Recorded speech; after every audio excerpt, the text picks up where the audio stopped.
hari itu, Senin, 13 Februari 2017 di Bandara Internasional Kuala Lumpur, Malaysia. Seorang pria mengenakan setelan jas abu-abu sambil membawa tas memasuki ruang tunggu bandara. Beberapa saat kemudian, pria itu berhenti sejenak dan melihat papan jadwal penerbangan. Kemudian, dia berjalan ke arah check-in bandara. Tiba-tiba dua wanita mendekati pria itu.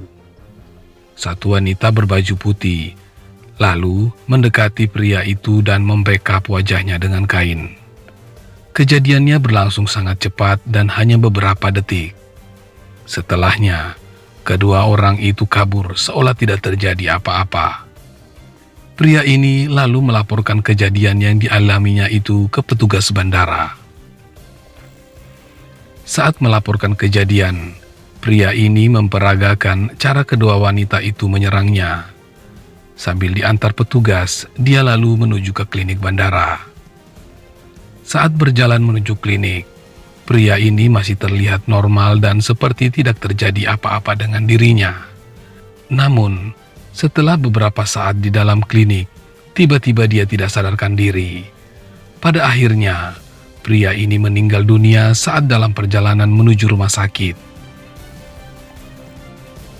Belakangan diketahui, Kim Chol adalah Kim Jong Nam, yang tidak lain anak sulung dari Kim Jong Il, pemimpin Korea Utara dari tahun 1994 sampai 2011, atau adik tiri dari pemimpin Korea Utara saat ini, yakni Kim Jong Un.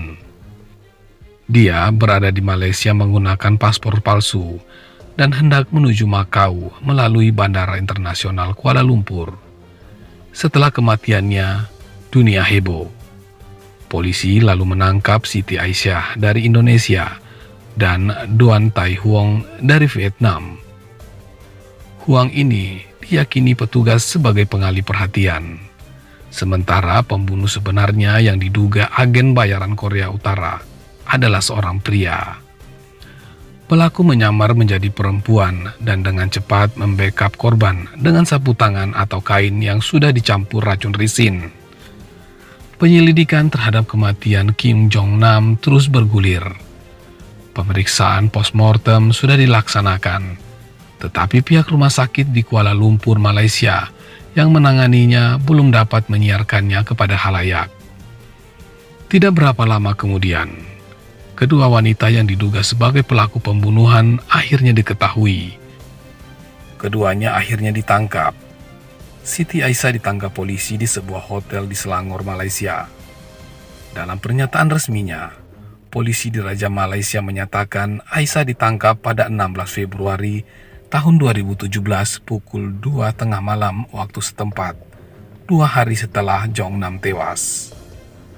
Deputi Kepala Kepolisian di Raja Malaysia, Inspektur Jenderal Datuk Seri Nur Rashid Ibrahim mengatakan, Kepolisian Malaysia menetapkan Siti Aisyah sebagai tersangka kasus dugaan pembunuhan Kim Jong Nam, kakak tiri pemimpin Korea Utara Jong Un. Siti Aisyah dijerat dengan dakwaan sesuai pasal 302 KUHP tentang pembunuhan. Jika terbukti bersalah, kedua wanita tersebut terancam hukuman mati. Dalam dakwaan jaksa, Siti Aisyah diyakini telah memasukkan racun mematikan gas saraf FX ke wajah Kim Jong Nam pada 13 Februari di Bandara Internasional Kuala Lumpur. Kakak tiri pemimpin Korut Kim Jong Un tersebut meninggal dalam perjalanan ke rumah sakit. Namun, Siti Aisyah menyangkal telah membunuh Kim Jong Nam. Perempuan asal Serang ini mengira zat FX yang dibawanya adalah baby oil. Namun, pengadilan Malaysia saat itu memutuskan bahwa persidangan dua terdakwa kasus pembunuhan Kim Jong Nam bisa dilanjutkan karena adanya cukup bukti. Kedua terdakwa, Siti Aisyah asal Indonesia dan Doan Tim Huong asal Vietnam, tampak kaget dan menangis saat hakim membacakan putusan tersebut. Karena awalnya, Siti Aisyah menjelaskan hanya diajak seseorang untuk melakukan adegan lelucon acara reality show dan dia dibayar 400 ringgit Malaysia atau setara 1,2 juta untuk mengisengi Jongnam. Namun berdasarkan sebuah laporan, Agen Nasional Intelligence Service Korea Selatan (NIS) disebut kerap menghubungi Kim Jong-nam di negara ketiga dan memberinya kompensasi uang. Laporan itu menambahkan bahwa NIS memiliki informasi dasar tentang keberadaan Kim Jong-nam, dan terkadang dia langsung menghubungi agen mata-mata melalui email. Kala itu, ada spekulasi bahwa Kim Jong-nam mungkin mencari suaka di Korea Selatan. Sementara itu, Hakim Azmi Arifin menyatakan, sudah ada cukup bukti untuk mendukung dakwaan pembunuhan terhadap kedua terdakwa yang dituduh membunuh Kim Jong-nam dengan gas saraf FX di Bandara Kuala Lumpur, Malaysia di Pengadilan Tinggi Shah Alam, pinggiran Kuala Lumpur. Keduanya lalu diminta membuat pembelaan. Namun sidang dengan agenda pembacaan pembelaan Siti Aisyah harus diundur 3 kali. Penundaan pertama terjadi pada November, lantaran pengacara utama Aisyah, Goi Son Seng, jatuh sakit. Saat itu, sidang dinyatakan ditunda hingga 7 Januari 2019. Namun belum juga sidang digelar pada Januari 2019. Penundaan kedua terjadi. Penyebabnya, pengacara Aisyah mengajukan banding atas putusan pengadilan yang menyatakan tidak akan memaksa jaksa menyerahkan salinan keterangan 7 saksi kasus ini. Pada sidang selanjutnya, Siti Aisyah terkejut saat mendengar jaksa mencabut dakwaan pembunuhan Kim Jong-nam yang dijeratkan terhadap dirinya.